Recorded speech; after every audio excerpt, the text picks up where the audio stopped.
નમસ્તે વિદ્યાર્થી મિત્રો, અત્યાર સુધી આપણે સરળ વિદ્યુત પરિપથ વિશે સમજ્યા. આ જે પણ વિદ્યુત પરિપથ છે એ વિદ્યુત પરિપથમાં જે વાહક છે એ વાહકમાંથી પસાર થતો વિદ્યુત પ્રવાહ, તેના અવરોધ અને તે વાહકતાના બે છેડા વચ્ચે ઉત્પન્ન થતો વિદ્યુત સ્થિતિમાનના તફાવત પર આધાર રાખે છે તે આપણે ઓહમના નિયમ પરથી સમજી ગયા છે. હવે વિદ્યાર્થી મિત્રો, આપણા ઘરમાં જે પણ કોઈ ઉપકરણો છે એ ઉપકરણોમાંથી કોઈ ઉપકરણ તમે ખોલીને જોયું છે? આ ઉપરાંત જે પોકેટ રેડિયો આવે છે એ પોકેટ રેડિયો તમે ખોલીને જોયો છે? આ જે પણ ઉપકરણ છે એ ઉપકરણમાં વિદ્યુત પ્રવાહનું નિયંત્રણ કરવા માટે અવરોધોનું જોડાણ જટિલ રીતે થયેલું જોવા મળે છે. તો આ જે અવરોધ છે એ અવરોધ વાહક તારમાં પસાર થતો જે વિદ્યુત પ્રવાહ છે એ વિદ્યુત પ્રવાહનું નિયંત્રણ કરે છે. અને આ જે અવરોધ છે એ અવરોધ વિદ્યુત પરિપથમાં જુદી જુદી રીતે જોડવામાં આવે છે. એટલે કે આ જે પણ અવરોધ છે એ અવરોધને વિદ્યુત પરિપથમાં બે રીતે જોડવામાં આવે છે. તો જો વિદ્યાર્થી મિત્રો, આ આકૃતિમાં એક વિદ્યુત પરિપથ છે જેમાં R1, R2 અને R3 ત્રણ અવરોધો જોવા મળે છે. હવે આ ત્રણેય અવરોધોને એકબીજા સાથે એવી રીતે જોડવામાં આવે છે જે તે વાહકતાના બંને છેડાની સાથે જોડાયેલા જોવા મળે છે.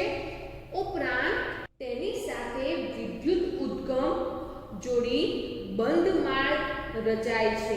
તો આમ એકબીજા સાથે આ જે પણ અવરોધો આ પ્રમાણેલા જોડાયેલા જોવા મળે છે જેને શ્રેણી જોડાણ તરીકે ઓળખવામાં આવે છે. એટલે કે આ અવરોધો શ્રેણીમાં જોડાયેલા છે તેમ કહેવામાં આવે છે. તેવી જ રીતે આ બીજા નંબરની આકૃતિ જુઓ. આ આકૃતિમાં પણ R1, R2 અને R3 ત્રણ અવરોધો જોવા મળે છે. તો અહીંયા આ આકૃતિમાં જોવા મળતા જે પણ અવરોધો છે એ અવરોધો એકબીજા સાથે સમાંતર જોડેલા છે તેમ કહેવામાં આવે છે. તો આ આકૃતિ પરથી આપણે કહી શકીએ કે જે પણ કોઈ વિદ્યુત પરિપથ છે એ વિદ્યુત પરિપથમાં જોવા મળતા જે પણ અવરોધો છે એ અવરોધો વિદ્યુત પ્રવાહનું નિયંત્રણ કરે છે. એટલે કે વિદ્યુત પ્રવાહનું નિયંત્રણ કરવા માટે વિદ્યુત પરિપથમાં અવરોધોનું જોડાણ કરવામાં આવે છે. કેટલીક વખત એક કરતાં વધારે અવરોધોનું જોડાણ કરવામાં આવે છે. અને આ જ્યારે એક કરતાં વધારે અવરોધોનું જોડાણ કરવામાં આવે છે ત્યારે આવા અવરોધોને શ્રેણી જોડાણ અથવા તો સમાંતર રીતે જોડવામાં આવે છે. તો આમ જે પણ અવરોધ છે એ અવરોધનું જોડાણ બે પ્રકારે થતું જોવા મળે છે. એ અવરોધને શ્રેણી જોડાણમાં જોડવામાં આવે છે અથવા તો એ અવરોધોને સમાંતર રીતે જોડવામાં આવે છે. તો સૌથી પહેલા આપણે સમજીએ અવરોધોનું શ્રેણી જોડાણ. તો શ્રેણી જોડાણ કોને કહેવામાં આવે છે? તો વિદ્યાર્થી મિત્રો, આપણે હમણાં જ સૌથી પહેલી આકૃતિ જોઈ. એ આકૃતિમાં જે ત્રણ અવરોધો હતા એ ત્રણેય અવરોધો એકબીજા સાથે જોડાયેલા જોવા મળતા હતા અને તેવા અવરોધને શ્રેણીમાં છે તેમ કહેવામાં આવે છે. તો આ જ પ્રમાણે અવરોધોનું શ્રેણી જોડાણ કોને કહેવામાં આવે છે? તો વિદ્યુત પરિપથમાં જે વાહક તાર છે એ વાહક તારના બે છેડાની વચ્ચે, અહીંયા આપણે આકૃતિ દોરીને સમજીએ તો અહીંયા વાહક તાર છે એ વાહક તારના બે છેડા છે એ બંને છેડા x અને y છે. આ ઉપરાંત આપણને ખબર છે કે જે વાહક તાર છે એ વાહક તારમાં વિદ્યુત પ્રવાહ પસાર કરવા માટે બેટરીનું જોડાણ કરવામાં આવે છે. તો અહીંયા આપણે બેટરીનું જોડાણ કરેલું છે જેમાં બેટરીનો ધન છેડો છે અને અને આ બેટરીનો ઋણ છેડો છે. હવે વિદ્યાર્થી મિત્રો, શ્રેણી જોડાણ આપણે આકૃતિ દ્વારા સમજીએ તો વાહક તાર છે એ વાહક તારના બે છેડાની વચ્ચે એક કરતા વધારે અવરોધોને એવી રીતે જોડવામાં આવે છે જેથી કરીને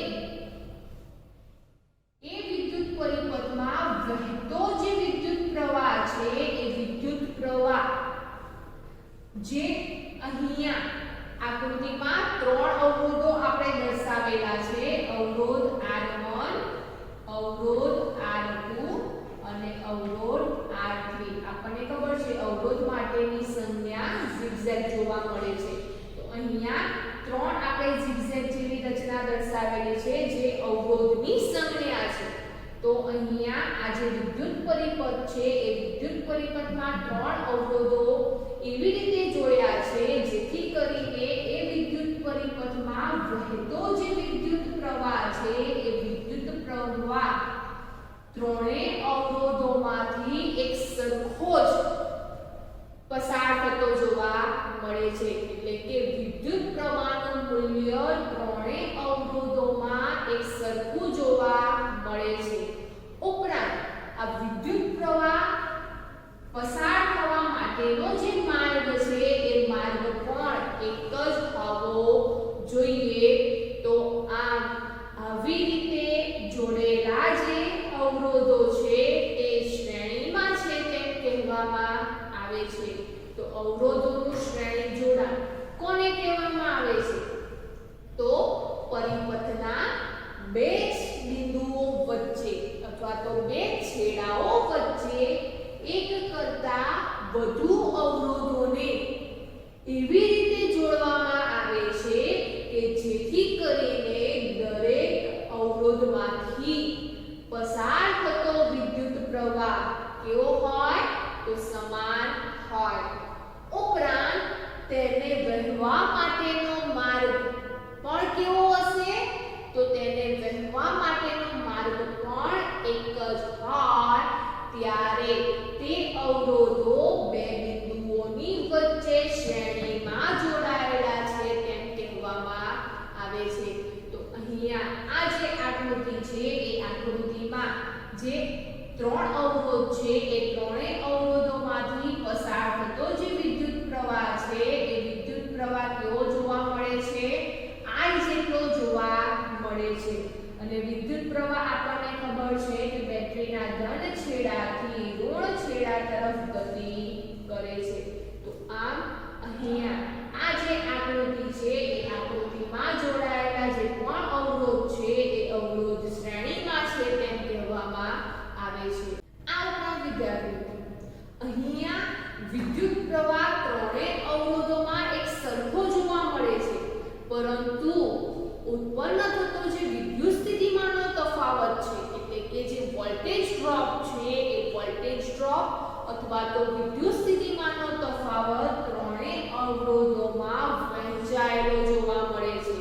ઉદાહરણ તરીકે આ જે પણ બેટરી છે એ બેટરીમાંથી V જેટલો વિદ્યુત સ્થિતિમાનનો તફાવત ઉત્પન્ન થતો હોય બંને છેડાઓ પર, પરંતુ જ્યારે અવરોધ છે એ અવરોધમાં વિદ્યુત સ્થિતિમાનનો તફાવત R1 અવરોધમાં V1 જેટલો, R2 અવરોધમાં V2 જેટલો અને R3 અવરોધમાં V3 જેટલો વહેંચાયેલો જોવા મળે છે. તો આમ અવરોધોના શ્રેણી જોડાણમાં વિદ્યુત પરિપથમાં વહેતો જે વિદ્યુત પ્રવાહ છે એ વિદ્યુત પ્રવાહ ત્રણેય અવરોધોમાં એક સમાન જોવા મળે છે, પરંતુ બે બિંદુઓ વચ્ચે ઉત્પન્ન થતો જે વિદ્યુત સ્થિતિમાનનો તફાવત છે એ વિદ્યુત સ્થિતિમાનનો તફાવત ત્રણેય અવરોધોમાં વહેંચાયેલો જોવા મળે છે. તો આમ આવા જોડાણને શ્રેણી જોડાણ તરીકે ઓળખવામાં આવે છે. તો અહીંયા આપણને આકૃતિમાં જે પ્રમાણે જોવા મળે છે તે આપણે દર્શાવ્યું છે કે આકૃતિમાં એટલે કે વિદ્યુત પરિપથમાં ત્રણ અવરોધો છે એ અવરોધો R1, R2 અને R3 જોવા મળે છે. અને આ જે પણ ત્રણેય અવરોધો છે એ ત્રણેય અવરોધો બે બિંદુઓ X અને Y વચ્ચે શ્રેણીમાં જોડાયેલા છે.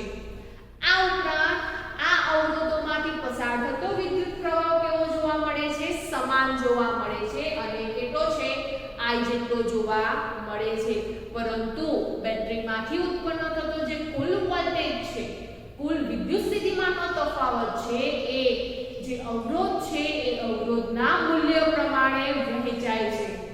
એટલે કે R1 અવરોધ છે, R1 અવરોધ આગળ V1 જેટલો વોલ્ટેજ જોવા મળે છે, R2 અવરોધમાં V2 જેટલો વોલ્ટેજ જોવા મળે છે અને R3 અવરોધમાં V3 જેટલો અવરોધ જોવા મળે છે.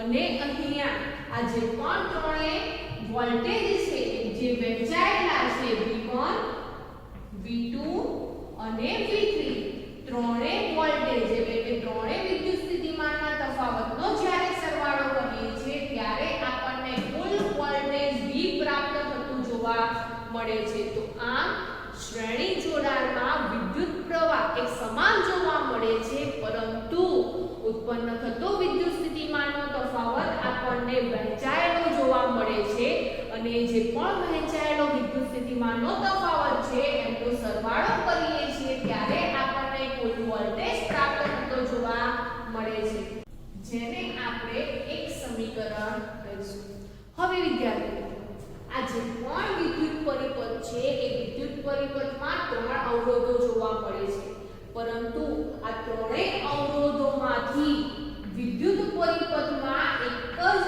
અવરોધ જોડવામાં આવે અને એ અવરોધ કેટલો લેવામાં આવે, કેવો લેવામાં આવે, તો જ્યારે વિદ્યુત પરિપથમાં જોવા મળતા જે પણ અવરોધો છે એ અવરોધોની જગ્યાએ એક જ અવરોધ એવો જોડવામાં આવે જેથી કરીને એ જે પણ વિદ્યુત પ્રવાહ છે એ વિદ્યુત પ્રવાહ I જેટલો જ જોવા મળે છે. ઉદાહરણ તરીકે આ વિદ્યુત પરિપથમાં ઉત્પન્ન થતો જે વિદ્યુત પ્રવાહ છે એ વિદ્યુત પ્રવાહ 1 એમ્પિયર જેટલો પસાર થાય છે, તો એ અવરોધ 1 માં પણ 1 એમ્પિયર જેટલો પસાર થાય છે, અવરોધ 2 માં પણ 1 એમ્પિયર જેટલો પસાર થાય છે અને અવરોધ 3 માં પણ 1 એમ્પિયર જેટલો પસાર થાય છે.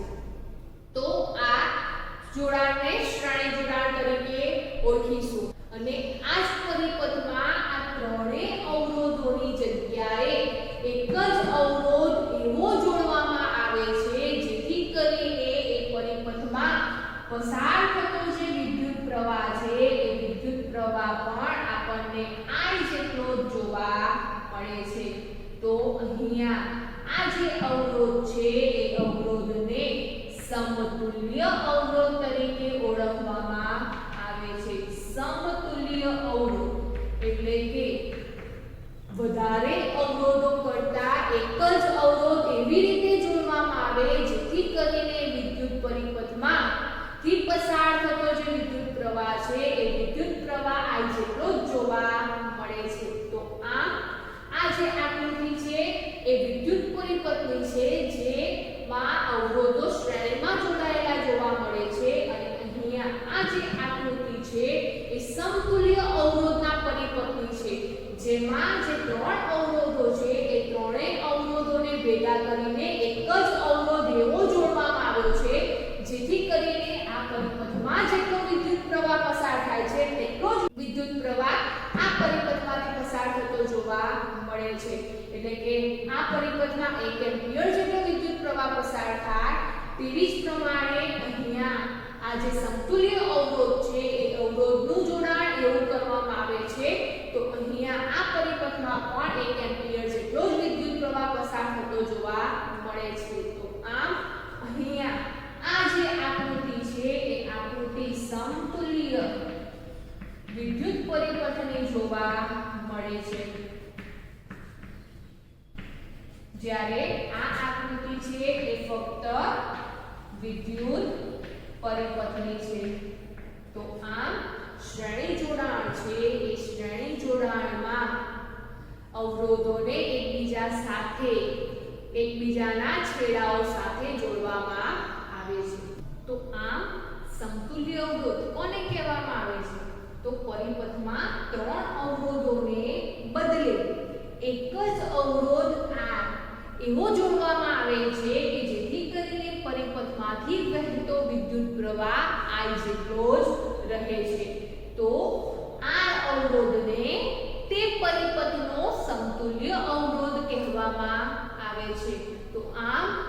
સમતુલ્ય અવરોધ ઓહ્મના નિયમ પરથી આપણને V બરાબર IR મળે છે, જેને આપણે બીજું સમીકરણ કહીશું. હવે વિદ્યાર્થી મિત્રો, આ જ ઓહ્મના નિયમ પરથી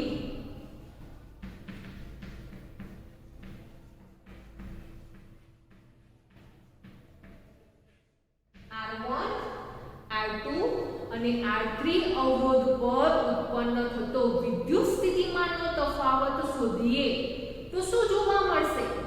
તો ઓહ્મના નિયમ પરથી આપણે R1 ઉપર વિદ્યુત સ્થિતિમાનનો તફાવત જોઈએ તો V1 આપણને શું મળે છે? I R1 મળે છે.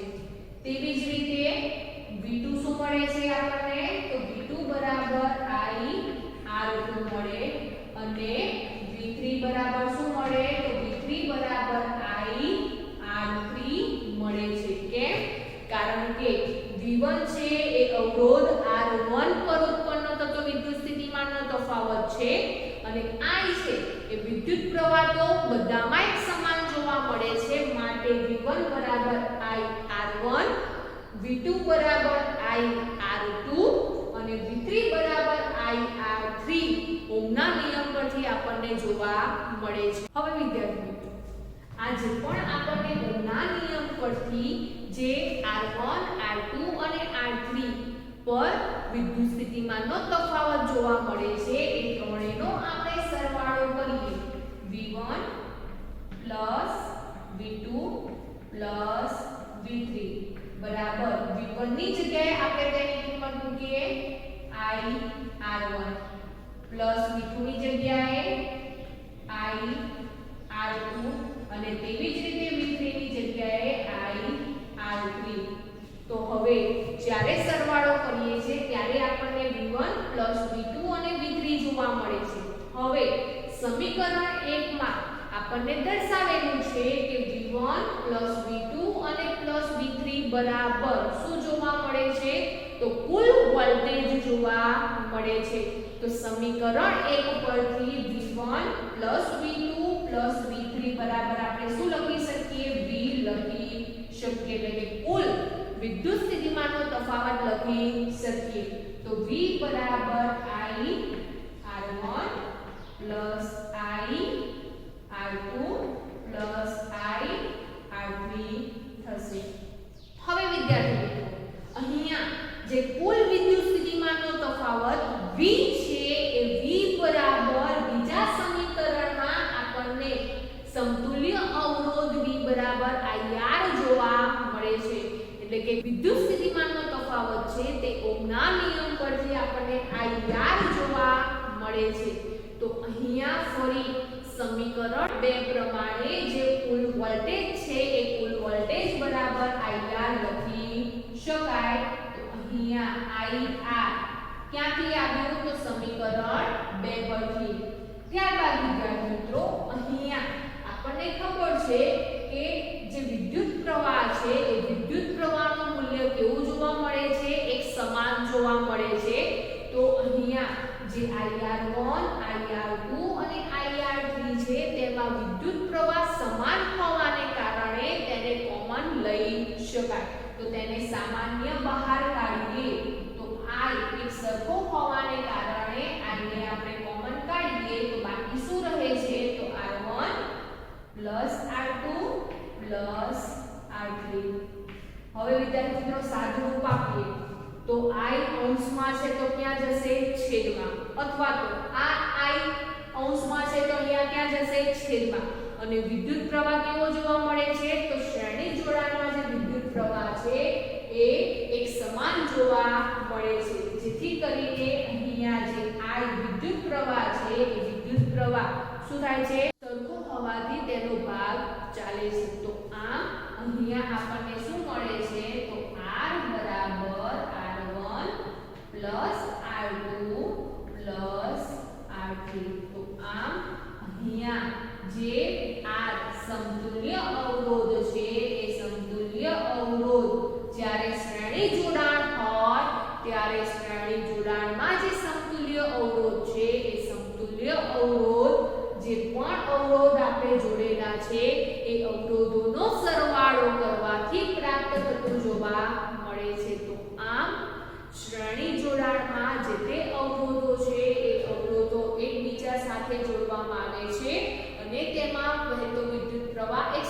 જોવા મળે છે, પરંતુ વિદ્યુત સ્થિતિમાનનો તફાવત કેવો જોવા મળે છે? ત્રણેયમાં તેના મૂલ્ય પ્રમાણે વહેંચાયેલો જોવા મળે છે. અને આ જે પણ સમતુલ્ય અવરોધ છે એ સમતુલ્ય અવરોધનું જોડાણ કેવું કરવામાં આવે છે? તો શ્રેણી જોડાણમાં જે સમતુલ્ય અવરોધ છે એ સમતુલ્ય અવરોધ જેટલા પણ અવરોધો છે, શ્રેણીમાં જોડાયેલા જે અવરોધો છે એ અવરોધોનો સરવાળો કરતા આપણને સમતુલ્ય અવરોધ પ્રાપ્ત થતો જોવા મળે છે. અને આ જે શ્રેણી જોડાણ છે એ શ્રેણી જોડાણમાં જોવા મળતા જે અવરોધો છે એ અવરોધોની લાક્ષણિકતા શું જોવા મળે છે? તો વિદ્યાર્થી મિત્રો, અહીંયા શ્રેણી જોડાણમાં જે પણ અવરોધ છે એ અવરોધમાંથી વિદ્યુત પ્રવાહ એક સમાન પસાર થાય છે. પહેલા નંબરની લાક્ષણિકતા. બીજા નંબરની લાક્ષણિકતા કે શ્રેણી જોડાણમાં જોડાયેલો જે સમતુલ્ય અવરોધ છે એ સમતુલ્ય અવરોધનું મૂલ્ય બાકીના જે અવરોધો છે એ અવરોધોના સરવાળા બરાબર હોય છે, એટલે કે સરવાળા જેટલું જોવા મળે છે. આ ઉપરાંત આ જે પણ સમતુલ્ય અવરોધ છે એ સમતુલ્ય અવરોધનું મૂલ્ય આ જે પણ બાકીના અવરોધો છે એ બાકીના અવરોધોમાં જે અવરોધનું મૂલ્ય વધારે છે તેના કરતાં પણ વધારે મૂલ્ય સમતુલ્ય અવરોધનું જોવા મળે છે. ત્યારબાદ વિદ્યાર્થી મિત્રો, આ જે પણ શ્રેણી જોડાણમાં જોડાયેલા જે અવરોધો છે એ અવરોધોને લગતા દાખલા કેવી રીતે ગણવામાં આવે છે? તો તે માટે જોઈએ આપણે ઉદાહરણ 12.7. તો ઉદાહરણ 12.7, 20 ઓહમ અવરોધ ધરાવતો એક વિદ્યુત બલ્બ, 4 ઓહમ અવરોધ ધરાવતો વાહક 6 વોલ્ટની બેટરી સાથે જોડેલ છે, જે આપણને આકૃતિ 12.9 માં આપેલ છે. તો એ પરિપથનો કુલ અવરોધ, બી પરિપથમાંથી વહેતો પ્રવાહ અને સી વિદ્યુત બલ્બના છેડા વચ્ચે તથા વાહકના છેડા વચ્ચે વિદ્યુત સ્થિતિમાનનો તફાવત ગણો. વિદ્યાર્થી મિત્રો, અહીંયા આપણને આકૃતિ આપેલી છે 12.9. આપણે આકૃતિ સમજીએ તો આ આકૃતિમાં આપણને બેટરી એટલે કે 6 વોલ્ટની બેટરી દર્શાવેલી છે. આ ઉપરાંત ઉપરની તરફ આપણને એક અવરોધ 4 ઓહમ જેટલો દર્શાવેલો છે અને તેની સાથે 20 ઓહમનો અવરોધ એક વિદ્યુત બલ્બ છે. એટલે કે જે વિદ્યુત બલ્બ છે એ વિદ્યુત બલ્બ પણ અવરોધ તરીકેનું કાર્ય કરે છે અને તે 20 ઓહમ જેટલો અવરોધ ધરાવે છે. અને આ જે પણ વાહક અવરોધ છે 4 ઓહમ અને જે 20 ઓહમ ધરાવતો જે વિદ્યુત બલ્બનો અવરોધ છે, બંને વિદ્યુત પરિપથમાં શ્રેણીમાં જોડેલા જોવા મળે છે. આ ઉપરાંત નીચેની તરફ બેટરીની સાથે એમીટર અને કડ જોવા મળે છે. તો વિદ્યાર્થી મિત્રો, અહીંયા આપણને જે માહિતી આપેલી છે એ માહિતી દર્શાવી દીધી છે.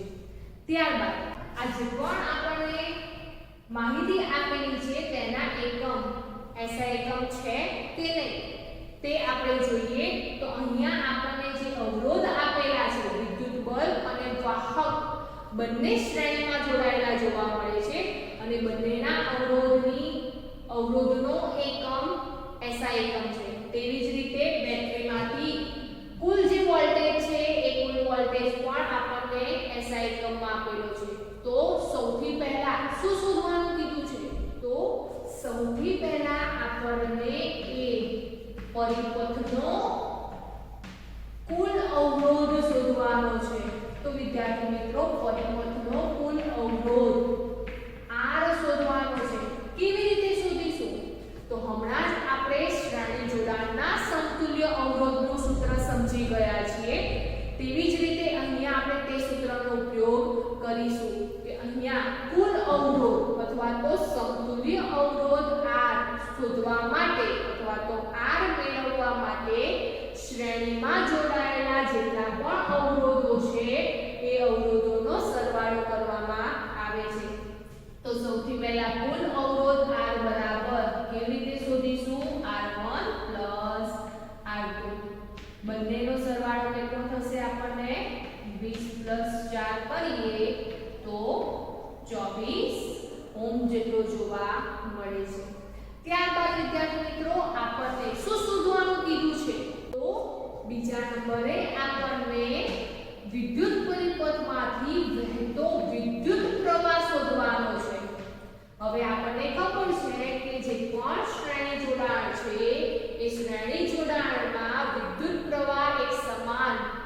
વહે છે.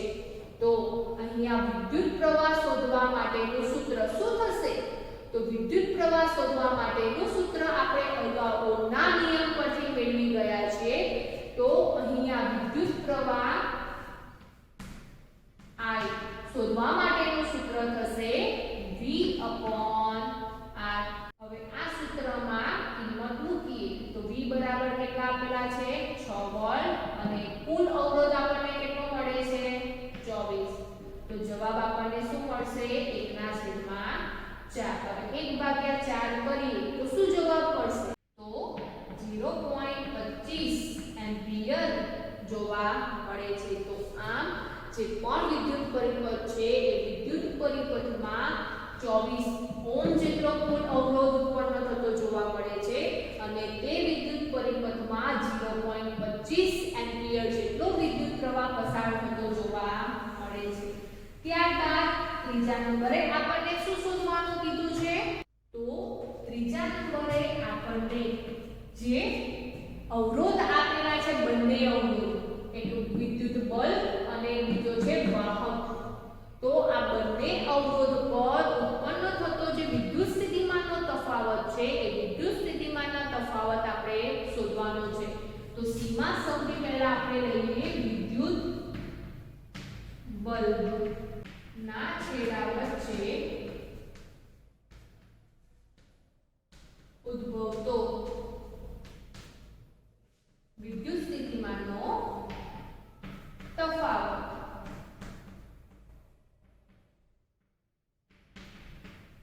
હવે અહીંયા જે પણ વિદ્યુત બલ્બ છે એ વિદ્યુત બલ્બના અવરોધને આપણે શું નામ આપ્યું છે? R1, એટલે કે પહેલા નંબરનો અવરોધ કીધેલો છે. તો અહીંયા પહેલા નંબરના અવરોધ પર કેટલો વોલ્ટેજ ઉત્પન્ન થશે? તો V1 જેટલો ઉત્પન્ન થશે. હવે અહીંયા પણ ઓહ્મના નિયમ પ્રમાણે સૂત્રનો ઉપયોગ કરીએ તો શું જોવા મળશે? તો V1 બરાબર I/R1 અને આ સૂત્રમાં આપણે કિંમત મૂકીએ તો I હમણાં જ શોધ્યું આપણે 0.25 અને R1 આપણને કેટલું જોવા મળે છે? તો R1 આપણને 20 ઓહ્મ જેટલો જોવા મળે છે. તો તેની કિંમત મૂકીએ 20 અને સાદુરૂપ આપીએ તો સાદુરૂપ આપતા આપણને વિદ્યુત બલ્બના છેડા વચ્ચે ઉત્પન્ન થતો વિદ્યુત સ્થિતિમાનનો તફાવત V1 આપણને મળે છે 5 વોલ્ટ. અને તેવી જ રીતે વાહકના છેડા વચ્ચે ઉદ્ભવતો વિદ્યુત સ્થિતિમાનનો તફાવત શોધીએ.